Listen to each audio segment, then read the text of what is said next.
Hello and welcome to Across the Pond, where I'm joined as usual by our special US correspondent, Leyla Gulen. Welcome, Leyla. Good to see you again.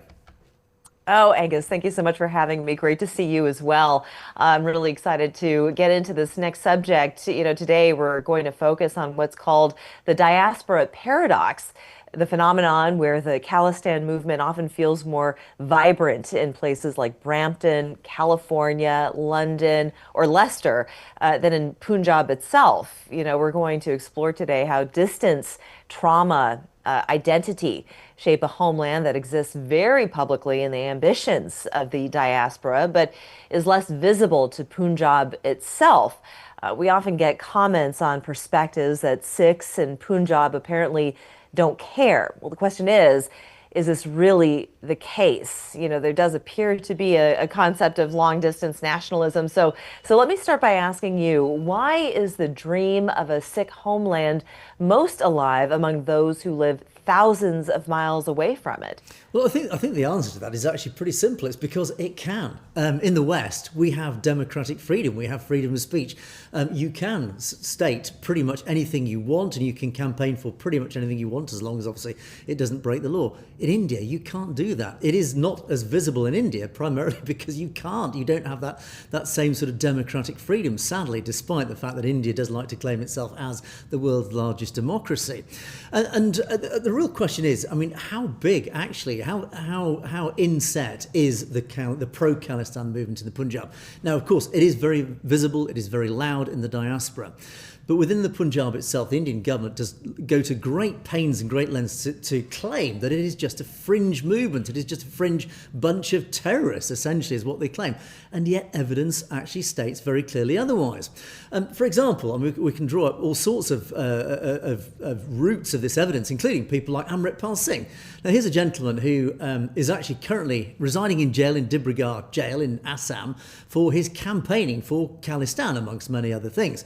And he stood in the last elections last year, in the Indian elections, he stood for a seat at the Lok Sabha and won his seat in the constituency of Kador Sahib. He didn't just win it, he won it by a huge margin of over 200,000. It was an unprecedented record win in his constituency, and he campaigned on a pro-Khalistan ticket.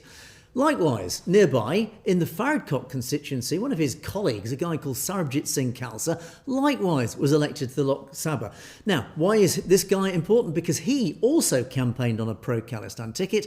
Likewise, he had a huge margin winning that constituency. And also, it's who he was. He was the son of Beyant Singh, the gentleman who assassinated one of the two assassins of Indira Gandhi. So, in other words, it was a very, very symbolic election. In other words, it demonstrates how the support for what firstly, obviously the Khalistan issue, but secondly, what his father, Beyant Singh, stood for likewise, which was wreaking revenge for Operation Blue Star. Of course, the perpetrator of that was Indira Gandhi. So, but likewise, when we talk about Amritpal Singh, he was campaigning on a pro-Khalistan ticket, likewise elected to the Lok Sabha, which implies there is this huge well of support for Khalistan. He also has, in recent times, he hasn't been idle, even despite the fact that he's incarcerated in prison. He hasn't stood idle. He, with the help of his father, obviously from the outside, have taken over a political party, a relatively new political party called Waris Punjab Day, Shiromani Akali Dal Waris Punjab Day. And essentially this is, likewise, it's a pro-Khalistan party. It does campaign for many issues very pertinent to the Sikh community within Punjab, but ultimately it is a pro-Khalistan party. And it was originally founded in, I think, 2021 during the original farmers' protest by Deep Sidhu. But Amritpal took over it and it's had huge support, particularly from the youth who've been really engaged with these sorts of issues, including the Khalistan issue. So again, you can see it's not just a bunch of old, the old generation supporting we want our own homeland. It's actually the youth are seeing the benefits of it, and they are getting engaged with the whole concept of it. And of course, there are other issues that they're campaigning about, whether it's the pouring in of drugs into Punjab or the perceived erosion of Punjab's autonomy, etc. But again, that also likewise feeds into the positive power and idea and concept of Khalistan. So again, ultimately, there's all sorts of evidence, again, that points to this huge support for Khalistan within Punjab, including, for example, the support that comes from. It's seen as a proxy in many ways for a lot of unresolved issues that still linger in Punjab. I've talked about the lack of autonomy, but there's also things like its riparian rights. In other words, its river waters, which are seen to be exploited by Delhi, by central government. So again, the whole pro-Khalistan movement is saying, look, you are exploiting our resources, including our rivers, our river water, that we want control of. We want full decision-making, policy-making over our own rivers. Likewise, our agricultural economy, which again has been rather exploited by central government. Punjab is the breadbasket of India. And people in Punjab say, you are exploiting our natural resource to feed the rest of India, fine, but we're not getting sufficient compensation in return. We are not getting the recognition that we should for essentially feeding the rest of India. Likewise, there's the old historic issues like 1984, Operation Blue Star, the genocide of November 1984 that followed, etc. But also things like we have every year, talking about 1984, at the Golden Temple, there's always an annual demonstration and prayers to commemorate the awful loss of life during Operation Blue Star at that location. But very prominent in those protests, those demonstrations, and the prayers that follow. There's always pro-Khalistan flags. There's always pro-Khalistan slogans, and of course Bindranwale, the gentleman sitting behind me, his portrait features very highly. So again, you can see infused and totally inherent in everything that structures Punjabi life. There is this Khalistan theme, this pro-Khalistan theme, that is still very much, I would say, like a rod of iron holding up the backbone of Punjabi social feeling. So really, just to summarise, yes, the pro-Khalistan support is very visible in the West because the diaspora support it, obviously, and it is very visible because they can do relatively safely, democratically speaking. It is not as visible in the Punjab, despite the fact, all the evidence proving that it follows huge support amongst the people of Punjab, but it is not as visible because of the oppression, the persecution from the Indian state, that whereby any talk of secessionism is deemed illegal, and therefore you may end up in prison. That's the problem, Leyla. Yeah, indeed. Well, as you pointed out, the sense of distance often isn't just geographical, it's emotional and historical as well. How does the collective trauma of 1984 function as a glue for Sikh identity in the West? And why does that trauma feel more active abroad than in Punjab itself? Yes, I think it does act as a glue. This whole sort of the trauma of 1984. It was a deeply traumatic year for two reasons. Firstly, Operation Blue Star, which was a direct attack. You could not pick a more offensive place to launch a military attack than the centre of the Sikh religion, the Golden Temple. And so that has this huge, significant impact, this traumatic impact on the psyche of the Sikh people, whether in Punjab or globally. Even in the West, there were crowds gathered in the West when the news finally came out of India of what had happened. There were crowds of traumatized Sikhs just disbelieving at the news that was coming out of what had actually been done against them. So again, there was this sort of almost this global unification, this global bond that built amongst the Sikh community that came as a direct result of that trauma. And likewise, what followed in later in the year, after the assassination of Indira Gandhi, the genocide, that terrible genocide that followed in November, the first few days of November, where tens of thousands of innocent Sikh men, women, and children were literally tortured and murdered in front of in front of their own families in many cases. It was a terrible time. Likewise, that trauma ran deep, and it has not been forgotten. So the 1980s has actually been seen as quite a nexus point in Sikh history. Certainly since 1947, it was the most traumatic time since the days of 1947 and partition. And of course, it's very hard to forget trauma like that. We had Operation Blue Star, we had the anti-Sikh riots, the genocide effective in November 1984. But then what followed, we had a decade and a half of extrajudicial murders, extrajudicial killings of young Sikhs, where the Indian state, the police, were literally taking out young Sikh men into the countryside and murdering them. and disappearing them. They were never seen again, which caused huge amounts of controversy, both obviously within the Punjab itself, but globally.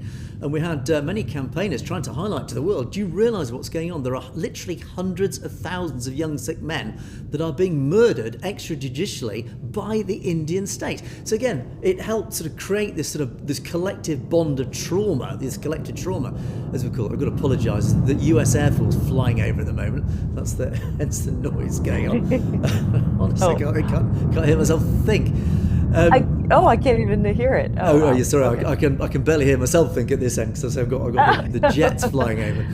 But ultimately, there's a bit of a sort of psychological thing going on here, because during that time, many Sikhs who experienced the trauma of 1984 and what followed over the following years, there was this huge upsurge in emigration from the Punjab to the West. Of course, this if you looked at a graph, I couldn't quote you any specific statistics, but if you look at a graph, there is a sort of bump of people, of Sikhs fleeing the Punjab, literally fleeing for their lives in many cases, to the West.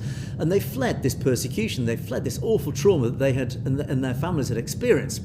And as a result of that, there's this sort of psychological thing that happened where, of course, their memories of the Punjab are frozen in time. They experienced it, they left Punjab, they came to the democratic free West, and their collective memory is frozen in that time of utter horror. And they will never forget that trauma that still is frozen in their brains.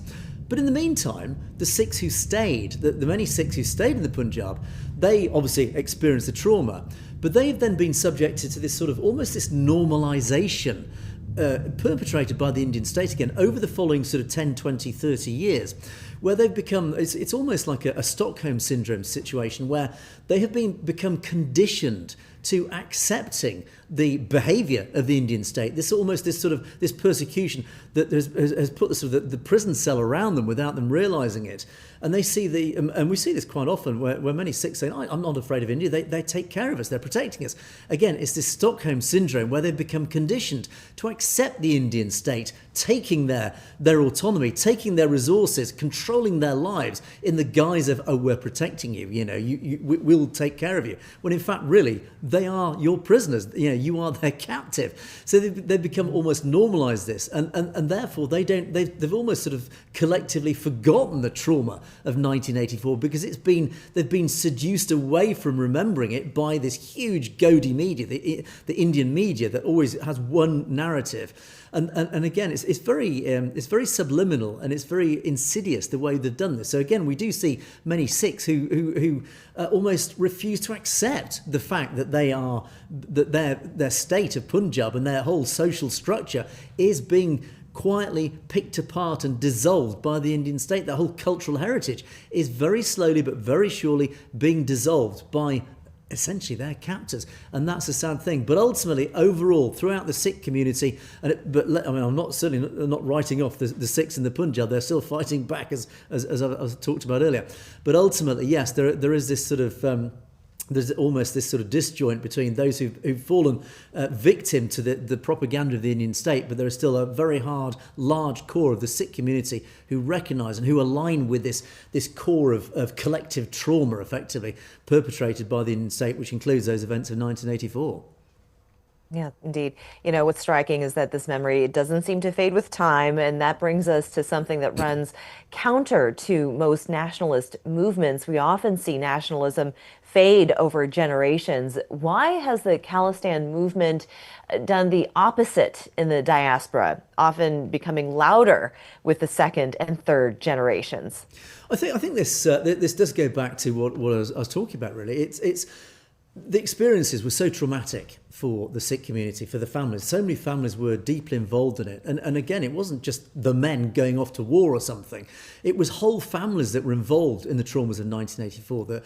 Obviously, the events of Operation Blue Star involved children and wives who were there on a pilgrimage during the attack. So thousands of women and children died in that incident. Likewise, in the genocide of later that year, again, it involved whole families. It wasn't just young men, it was women and children. Women were gang raped, children were literally murdered in front of their parents. So again, it had this huge sort of devastating impact.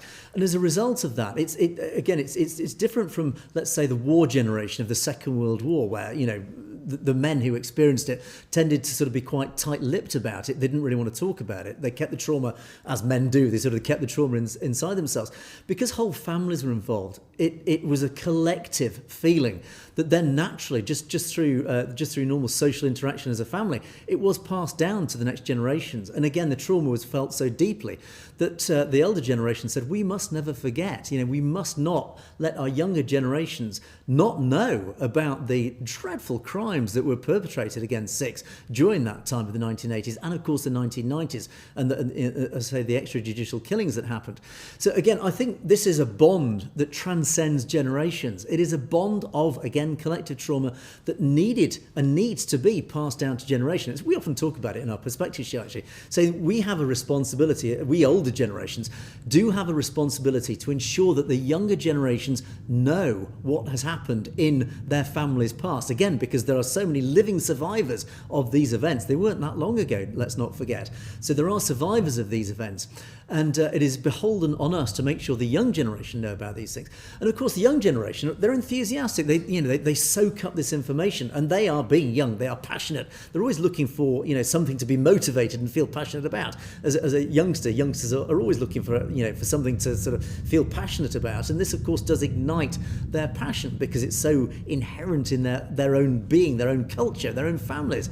So it's unsurprising then that as the generations pass, is that this feeling, certainly, firstly, to support the whole survival of the Sikh culture and identity, but it's also remembering what's happened, but it is also the future. It is looking at the future. The young obviously are our future, and giving the young a goal for the future. What better future than Khalistan? You can, as a young generation, be the vanguard of the new nation of Khalistan. Who wouldn't be behind that? Indeed. And of course, the environment in which these ideas circulate also matters. This raises questions about how host societies shape political expression. You know, the West has embraced a policy of multiculturalism, and we certainly see this across North America, Europe, and the English-speaking nations of the Southern Hemisphere. Do you think that this has inadvertently provided a protected space for separatist ideologies that are obviously censored or suppressed in India? And how has this long distance passion affected India's relations with the West? Yeah, this is a very pertinent question, because these, I suppose you can call it, this protected space that has been created in the West is basically democracy. It's democracy in action. It is a good thing to have a protected space to be able to campaign for whatever it is that you feel strongly about. And Khalistan is a cause that isn't just noble, it is felt and supported by a huge spread of people right across the globe, not just in the Punjab. So they are able, and as I said, I think in one of the earlier questions, I said they are able to be very vocal, very public, very visible, to campaign for Khalistan, because they feel protected and safe with their freedom of expression, their freedom of speech in Western democracies, which sadly they do not enjoy in India. If you campaign for Khalistan in India, you know what's going to happen to you. You will end up in Dibrugarh jail alongside Amritpal Singh, amongst many others. And that is the sad disjoint between West and India, is that, the West has had to provide these safe spaces for Sikhs to campaign for Khalistan because they don't enjoy that same benefit of freedom of expression in India. So, and how has it affected relations with the West? Well, of course, this has been an area of huge controversy and discussion, because, of course, it was Justin Trudeau who first really stood up publicly as a politician in Canada to firstly call out the transnational repression of India, who were specifically targeting pro-Khalistan campaigners. They were murdering them. Hardeep Singh Nijjar as being the obvious case in that one. And Justin Trudeau, as a leading politician, a global politician, stood up and said, no, India, you must not do this. You're supposed to be a democratic nation. You're supposed to follow the rule of law. You cannot go overseas and murder our citizens on our sovereign territory when they are campaigning peacefully and democratically. Now, of course, this caused a huge diplomatic outfall. I mean, the fallout was massive. There was a huge spat. Diplomats on both sides were kicked out of each other's countries, etc., etc. So it has soured relations, certainly between Canada and India. The US and the UK. For example, we've had one gentleman, Avtar Singh Kandar, who was more than likely murdered again by the Indian state for being a pro-Khalistan campaigner. But our government has been shamefully silent on that. But the US government, in comparison, Gurpratwant Singh Pannoon, again, another pro-Khalistan campaigner, that one of the co-founders of Sikhs for Justice behind the referendum, he likewise was the subject of an assassination plot, which fortunately was foiled by US law enforcement. And the US government hasn't been publicly vocal about it, but certainly US law enforcement has been very vocal about where they believe the plot comes from. So in terms of relations between India and the Western democracies, sadly, there's a two-tier game going on here. There are law enforcement, intelligence agencies, and organisations, human rights organisations, and the general public, generally speaking, realise what India are up to. They call it out publicly. They say, we have got to do something about this. We must not allow India to continue illegal activities of murdering Khalistani campaigners overseas. This has got to stop. But on the other hand, when I talk about two-tier situation, we've got those people saying one thing, but we have our politicians and leaders saying something else. We now have Mark Carney, who superseded Justin Trudeau in Canada, shaking hands with Narendra Modi and welcoming him, saying, let's sign a trade deal. We have Keir Starmer, our leader here in the UK, likewise welcoming and shaking hands with Narendra Modi and signing trade deals. No mention of the abuse of human rights, no mention of transnational repression, etc. US has followed a slightly more ambiguous stance. We don't know in reality how Donald Trump feels about India, because he like he does in many issues, he plays both sides of the game very cleverly until he absolutely has to nail his colours to one mast. So there is that ambiguity, but that ambiguity actually works very well for the US. But ultimately, relations between the West and India have been soured by what India has been up to. Sadly, though, as we often report, dollars are trumping human rights, and unfortunately, the Khalistan campaign it has a difficult position where it's trying to persuade Western leaders to align with it, saying, look, it is a good thing. But at the same time, Western leaders don't want to upset India because primarily it is a 1.4 billion population commercial market it doesn't want to lose. And secondly, there is the geopolitical issues of China, the big bogeyman in that region. They need India alongside in alignment as an ally. And that's the problem, Leyla. It's not clear cut. No, it certainly is not. But there's also a tension between diaspora advocacy and realities on the ground. There appears to be a strong feeling in the Punjab that Sikhs have lost their democratic voice. Is that the case? And when diaspora activists speak for the Panth, the Sikh community, how much of that reflects the current political will of Sikhs living in India? Yeah, this is a big problem that the Sikhs have in the Punjab. Is there's been a very deliberate policy by the RSS in India to really undermine and destroy any democratic voice that the Sikh community could have in the Punjab. And we've seen this across many organisations that were originally set up to provide that democratic voice to the community in the Punjab, but they've been infiltrated by RSS forces through the BJP government, through whether it's the Badal family in the Punjab, this big political dynasty in the Punjab. And it's organisations like the SGPC, which is the committee that looks after all the Gurdwaras and dictates policy for the Sikh community, the religious policy. But it's also it's infiltrated their original political parties like Shiromani Akali Dal, the SAD, again originally set up to provide that democratic voice for Sikhs, but ultimately again destroyed democratically by the Badal family, who've infiltrated it on behalf of the RSS. And now we're seeing that Sikhs, particularly the young Sikhs, are moving away from these parties, these organisations, saying, well, they don't represent me, they don't represent my voice. So likewise, it's helping the RSS cement its power over these organisations. But on the other hand, we then have, and the real evidence of this, really symbolising this sort of moving away from these infiltrated organisations is, of course, the rise of Waris Punjab Day, this new political party that's now headed up by Amritpal Singh. and his father. This has provided a new political voice, a new voice for the Sikhs of Punjab. And again, it is on a pro-Khalistan ticket, and you can see, because the support for What is Punjab Day is so powerful, it's so strong, and it's so widespread across Punjab, it does again very clearly indicate support for the whole concept of Khalistan is massive. It is not a fringe movement, as the Indian state likes to say. And it also, more importantly, it is finally giving Sikhs in recent years a new voice, a new democratic voice, a new power to be able to get their issues across. And it's not just about Khalistan, but it is all about things like the rivers, the pollution, the drugs, etc., etc. It is all these big issues which affect the daily lives of Sikhs and other people and other religions, whether it's Hindus or Christians in Punjab. But ultimately, What is Punjab Day is actually one of the first organisations, political parties, the political voices in years that actually speaks genuinely on behalf of people without any outside infiltration, without any outside influence or manipulation. And that is a very positive step for the Sikhs of Punjab, Leyla. Yeah. Well, and finally, let's look ahead rather than back for a moment, which leads to the question of whether this movement is still rooted in its original cause, looking towards the future. If the Indian government were to officially apologize for the events of 1984 and the decades of persecution of the Sikh community, do you think the air will go out of the Khalistan movement abroad, or has it evolved into something beyond that specific event?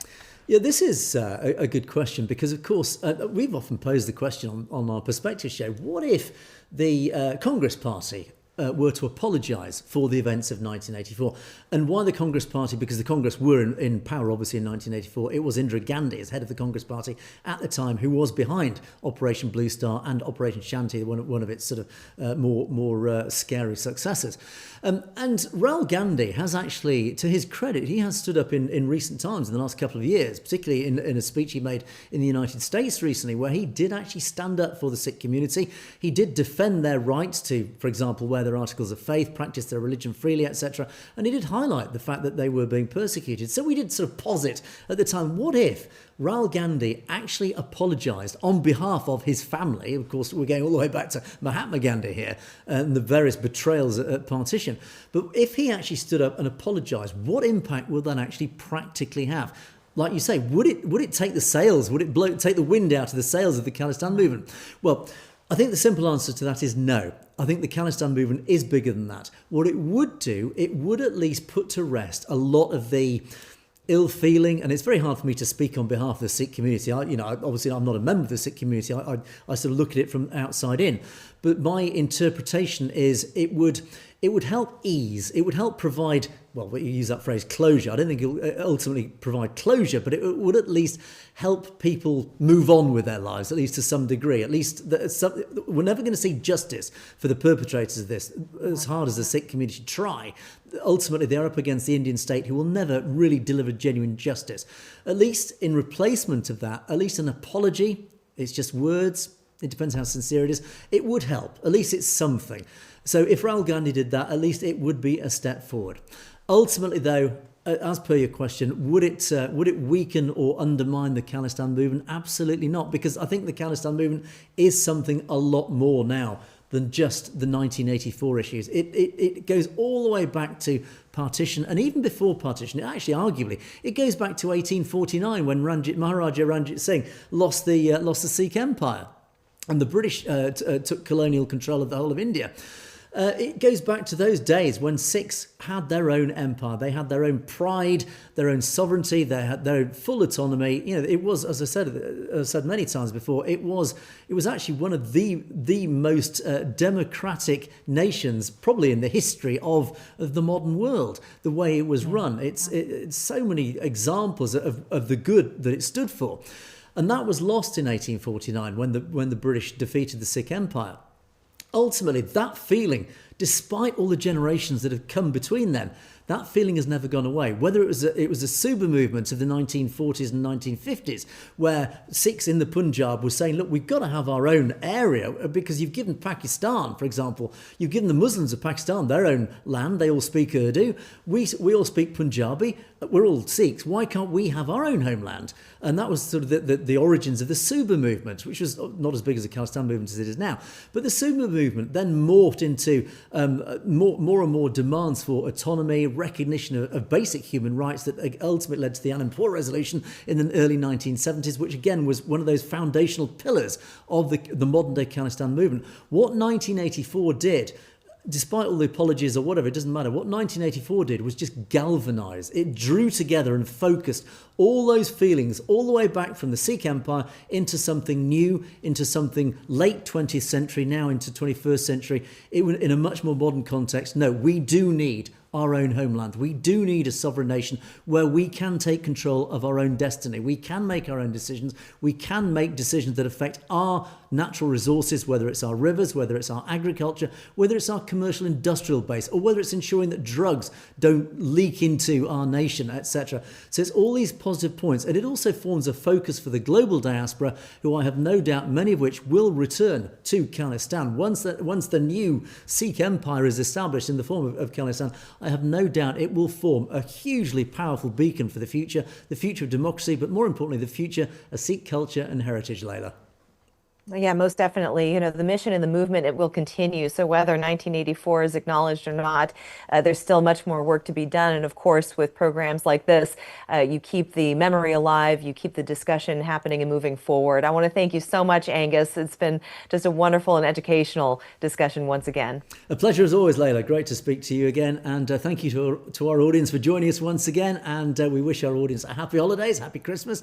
And we hope to see you all just after the holidays. Thank you very much for joining us. We'll see you soon.